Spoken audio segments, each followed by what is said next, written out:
I just filmed this video. The camera was never on. Take two.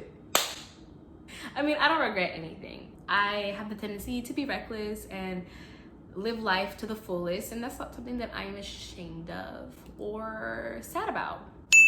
What's up, y'all? It's your girl Emmy. Welcome back to my channel. Welcome to the Emmy experience, the Emmy extravaganza. So today, this video is going to be a little bit different. I am going to be going over just 5 things that I wish I knew before studying abroad. Now, I studied abroad in 2018, and I still think about this experience. It was a great experience, and just 5 things of advice. I might throw in 2 extra bonus ones because I fuck with y'all. You know what that means? You gotta subscribe. You gotta hit the thumbs up button because you help me, I help you. We're all kumbaya around the campfire. Let me just start off with telling you about my study abroad experience. So I studied abroad in 2018 for 1 semester. I went to France, I was in Paris, and I was there for 1 semester, so about 6 months in the fall, like fall semester. So for me, I changed my major in undergrad, which made me have to stay in undergrad for, instead of 4 years, 4.5. So yeah, 4.5, right? So I thought instead of graduating in the winter, I might as well just stay an extra semester and take bullshit classes abroad. So I did this because I've heard from so many people that, you know, after they graduate, the biggest thing that they regret is not studying abroad. So I didn't want to have that regret, and I just saw this as an opportunity to travel. And I thought it would be a lot better because, so actually I did try to study abroad when I was a nursing major, but I wasn't crazy about the options that they had. I think it was only like, I don't even remember where it was, but it wasn't anything that I was like, oh my God, I really want to go here. And then at the same time, I just didn't want to deal with taking nursing classes abroad. I thought that was going to be really difficult because I know myself, and I know I wouldn't be able to focus because I'm going to be trying to travel and like talk to new people and do everything that the place has to offer. I thought this was a great situation for me because I could just focus on living life somewhere new. Since I didn't have any like academic restrictions, because usually when you study abroad, you have to go somewhere that's based off your program or has your program's courses. So I had a lot more of free range because of that. So I decided to go through this program called MESEFA in Paris, France, and it's for North American students, so American and Canadian students to go to Paris. And I didn't really know much about it. I just knew that it was very flexible, and they kind of place you at a school that's your best like match. So I was like, okay, it's a little bit more like, I didn't really care where I would go. It was like in France because I always wanted to go to France, right? So I thought it was a good fit. Now, that was me. That was why I studied abroad. That was when I studied abroad. That was where I studied abroad. And now I'm just gonna go over 5 things that I wish I knew before studying abroad that would have really helped me out. That brings me to number 1. Number 1 is learn the language beforehand. Now, most likely you're gonna be going somewhere that speaks another language.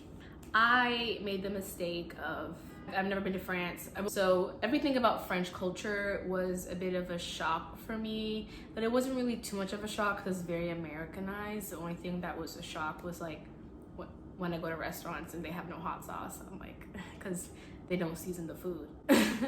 Yeah, learn the language beforehand is what I'm trying to get at, especially a country like France. French people don't like to speak English, even if they know how to. They're not very like accommodating and helpful in that way. So I ran into a lot of issues because of that. Mind you, I did learn French maybe closer to like month 4.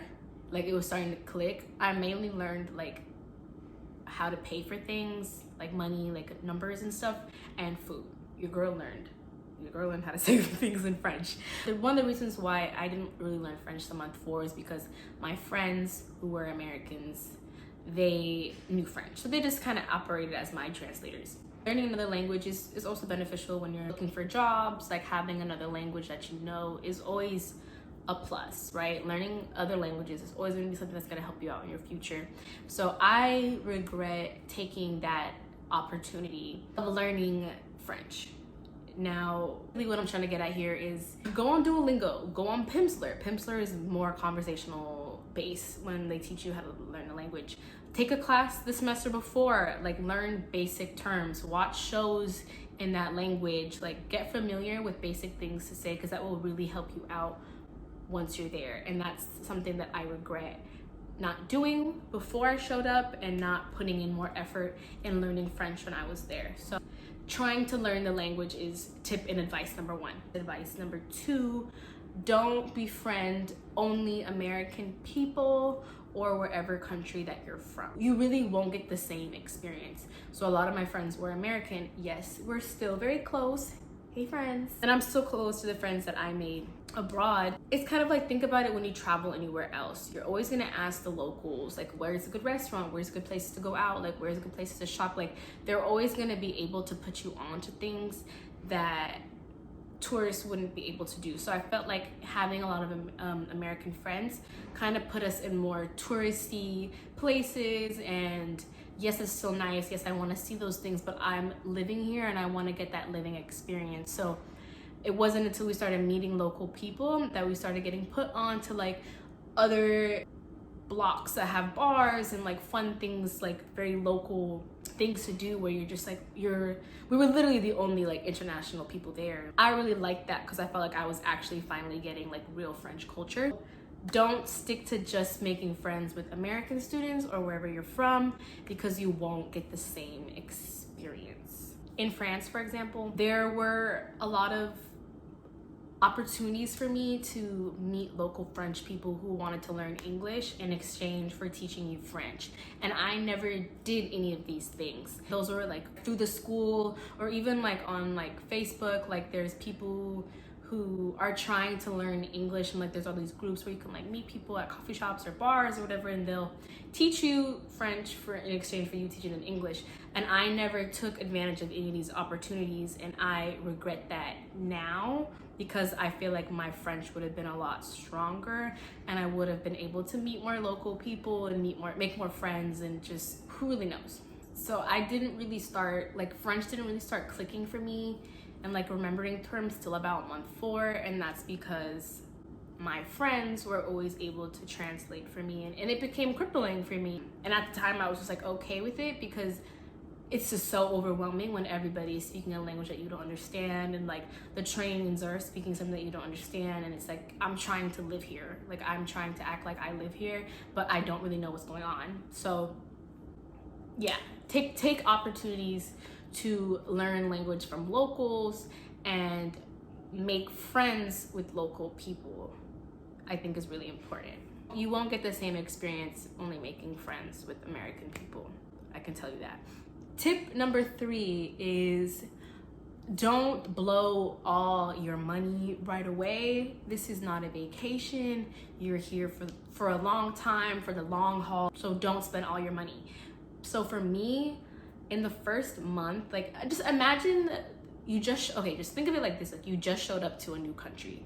It feels like you're on vacation. So for the first month, like me and my friends, like what do you do when you're on vacation with friends, right? You go out to eat, you go to bars, you go shopping, you do all these things that require a lot of money. And when I tell you, we went out to eat every single day, every single meal, like it was ridiculous. Buying drinks, buying bottles of wine because we're in France, like doing all these things that was just like, looking back at it was so unnecessary, because we weren't there for 1 month, we were there for 6 months. So I spent $4,000 in 1 month. And I saved about 10K before moving there, and then I also got financial aid. So I spent like almost a third of my money in the first month. So after that, that was like a big wake up call, like, oh my God, like you need to like what do you do when you live somewhere? Like what do you do back home? Like you go out to eat on the weekends, or like, go do things for fun on the weekends. But you cook, you grocery shop, you do practical things. So I went to University of Paris 8, Huit, which is in Saint-Denis, which is the 18th arrondissement, which is like northern Paris. But I was living at University 7 Diderot, and I was living in the student building there, which is like the 13th arrondissement, which is kind of like this more of the bottom of Paris. And I had like my own little studio basically, but like in the dorm building, I had my own shower, toilet, kitchen, bedroom, and that was all like 400 euros a month. I did just like pay my housing for the semester like right away. They give us the option to pay month to month, like as if like regular rent. And I was like, oh hell no, let me just get rid of this money now, so that way I don't have to worry like I blew all my money traveling and going out to eat and stuff, and I don't have housing. Like I didn't want to put myself in that situation, so I just paid that all up front. But luckily, like living abroad or like living in the dorms cost me way less than how much I would pay living in California, because I went to school in San Francisco and I was paying about like $800 a month. So I did save money by that option. Basically, I know I'm getting off tangent here, but what I'm trying to get at is don't spend all your money right away. This is not a vacation. You live here. Don't get distracted like I did. $4,000 in a month, like that is so unlike me. Save your money. It's not a 1 week vacation where you go out to eat all the time and, you know, live it up. You live there for 6 months to a year. So take that into consideration. That's like the thing that I regret the most. I mean, I don't regret anything, you know. I have the tendency to be reckless and live life to the fullest, and that's not something that I am ashamed of or sad about, because you live and you learn. And because of my overindulging, I'm able to share my advice with you. So look at that, it all works out. For toi, woo girl, the study before study abroad. Okay, credit, no credit. Now my situation, as I mentioned, was a little bit different because I didn't technically need any of those classes. This was just an excuse for me to live abroad and just enjoy myself. So I was really trying to travel as much as I could. That was like my main excuse, which is why I chose France to begin with, because, and especially Paris, because it's so easy to travel to other places. And I did 12 countries in 6 months. I don't know if I mentioned that already, but 10 in Europe, 2 in Africa. And I went with the intention to travel and like enjoy myself and live life as much as I could, because back home I was always working 2 to 3 jobs and having internships, and you know, I'm a child of a single mother who became sick, so I had to be my own mom for a long time and just take care of myself. And I just wanted to be like, not having to go to work and be a student is such a privilege, and I didn't really understand how lucky some people are to not have to work and go to school. This was the only time I ever didn't really have to work. I mean, I did end up getting a babysitting gig. It was like maybe like 8 hours a week. It wasn't a lot, but it was just nice to have some extra like cash coming in instead of just like everything going out of my account, which was kind of what was happening. But yeah, I bring this up because I did a lot of traveling. I basically traveled like every other weekend, and I had a class on Monday. So basically I would travel on the weekends, maybe Friday to Sunday or Saturday, Monday, Friday, Monday, like those kind of days. So I had a class on Monday. It was like 9 to 12 or something like that. And I literally, when I tell you I never showed up. Like, I think I missed about like 8 classes, but mind you, I didn't need it. But I missed the deadline to make my classes that the class that I wanted to, credit, no credit. And because of that class really fucked up my GPA. So if there's a class that you think you're gonna have a hard time in, that's not for your major, right? Because you need that. But if there's a class that you think you're gonna have a hard time in, or that you don't actually need, or it's just on a Monday or a Friday, if you have any classes that you don't actually don't take a class that you don't need on a Monday or Friday, because you will be traveling on the weekends and that's gonna fuck you up. So credit, no credit. If you do take a class Monday or Friday, make it credit or no credit so it doesn't fuck up your GPA. So if you think you're gonna be traveling a lot while studying abroad, yeah, don't take classes on Monday or Friday. Or if you do, make it credit, no credit. Tip number 5. I believe I'm on 5, right? Did I skip a number? I don't know. Anyway, tip number 5 is travel as much as you can. You don't know when you're gonna come back to that place. I studied abroad 2018, came back 2019, graduated 2019, became part of the workforce. Once you're done with school, like, you don't get Thanksgiving break, you don't get Christmas break, you don't get spring break. Like, those are all the, like, you have so many opportunities to travel and like have time off academically. But like, once you're done with school, most jobs, they only give you like, what, 2 weeks off for the whole year, plus like sick days, or maybe even including your sick days. So you lose the opportunity to travel as much. And I saw this, I was being very opportunistic, which is why I traveled to 12 countries in 6 months, which is why I chose France, because it's so easy to travel for cheap. Because Europe has, like, think of like a European Spirit Airlines. So very affordable. Like, I remember, like, I went to Berlin round trip, it was like $30. Staying in hostels, like, there's lots of ways to travel for cheap. And I learned a lot of tips and tricks for traveling during this experience that I still use with traveling now, that makes it a lot more affordable. Travel as much as you can. Travel to the neighboring countries, travel to other parts besides your city or wherever you're staying, because just get as immersed as you can, I think, is really important. And you really don't know when you're gonna come back, especially once you're done like with school. I mean, I graduated in 2019, right? Like maybe a year before the pandemic, or like literally the same year as the pandemic, I guess.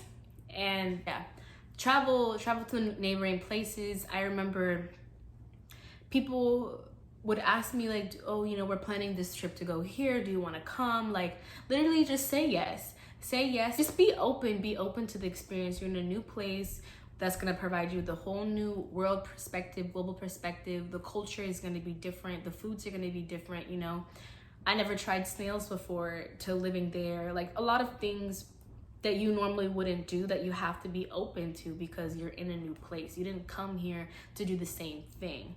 And that's why that's what I meant by like only making American friends. Like, I didn't come here to do the same thing. I didn't come here to try just the same foods. Like, I came here to be as open as I could. And even with people, like, I remember some friends that I made, like, that I literally just met, and they're like, we're actually planning this trip to Budapest and Austria if you're down. And I was like, mind you, I only met one person in that group, and I said, yes, I'm down. Like, I would love to go. And I don't know these people. And sometimes traveling, like, you may fall out with some people and it may bring you closer. You never know. You just have to take the risk.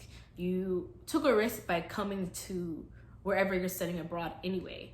So what difference does it make to do something with new people, try new food, go to, I don't know, a traditional dance class or anything? Like, just try, put yourself out of your comfort zone. You're already out of your comfort zone. What difference does it make? What difference does it make to do more things out of your comfort zone?